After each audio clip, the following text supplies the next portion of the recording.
Meanwhile, Donald Trump has betrayed NATO, he has betrayed Ukraine, and now he seems to have betrayed Taiwan. His statements in the last 24 hours make it clear. After dismissing security guarantees for Ukraine in exchange for a mineral deal, he has refused to commit to defending Taiwan if China invades, all while quoting Russia as well as China. You see, this is how America operates. If you serve its interests, you get support. And if you don't, you seem to not matter. And under Donald Trump, that policy is more blatant than ever at this point. And here we have two countries facing conflict, one already facing invasion and another on the brink of a possible invasion. And both have been cast aside in a way.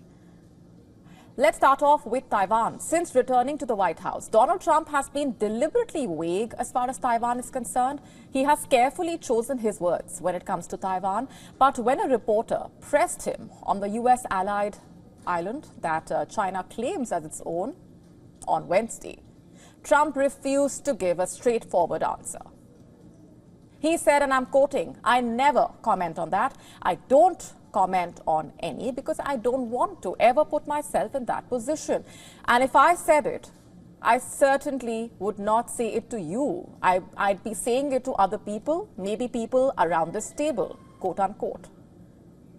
You see, Trump's decision not to address the Taiwan question is in stark contrast to former President Joe Biden, who repeatedly stated the U.S. would defend Taiwan if China attacked Taiwan. But make no mistake here, Trump is not exactly breaking new ground on Taiwan. He has always favored strategic ambiguity, a long-standing strategy of the U.S. on Taiwan, in fact.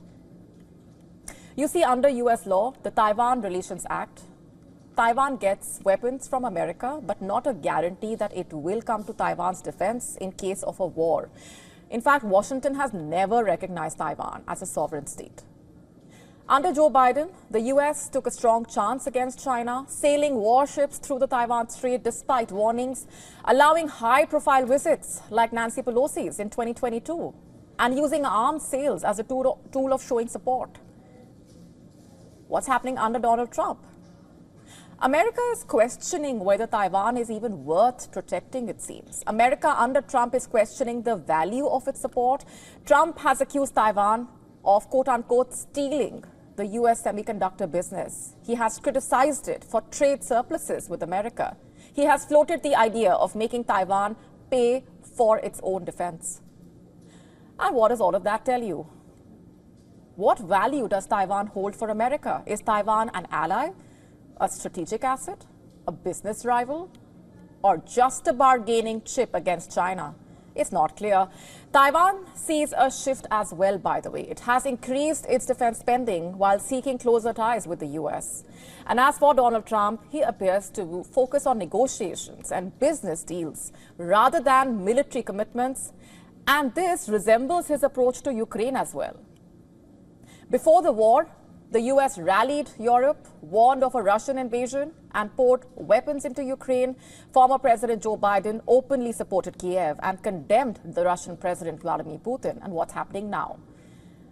Trump has turned on NATO, denied Ukraine security guarantees, and after speaking to Vladimir Putin, shifted blame to Ukraine itself. He aims to end the conflict by proposing a deal that would basically have Ukraine share at least 50% of its mineral resource revenues with the U.S. Trump has also accused the Ukrainian president of tricking America into supporting the war, calling him a dictator without elections, quote unquote. On the third anniversary of the Russia-Ukraine war, the U.S. voted against a UN resolution condemning the Russian invasion, joining countries like Russia, Belarus, North Korea. 3 years of war, thousands of lives lost. And now America under Trump is pushing for Ukraine to do what? Cede territory? Submit to Russia, is it? So what was this war for anyway? Why arm Ukraine and dangle hopes of NATO membership at all if you are going to abandon it? And what happens to Ukraine now? The truth is, America has stretched itself too thin globally. It has realized that it cannot sustain its involvement in supporting Ukraine or Europe. Its moralistic approach to foreign adversaries has not yielded results. And that is what we are seeing playing out right now. Ukraine, a lost cause. Taiwan, not worth a war with China, especially when there is potential for real business with Russia and China. And that's the real face of American foreign policy, it seems. You're useful and important until you are not. To stay up to speed with the latest news, download the WION app and subscribe to our YouTube channel.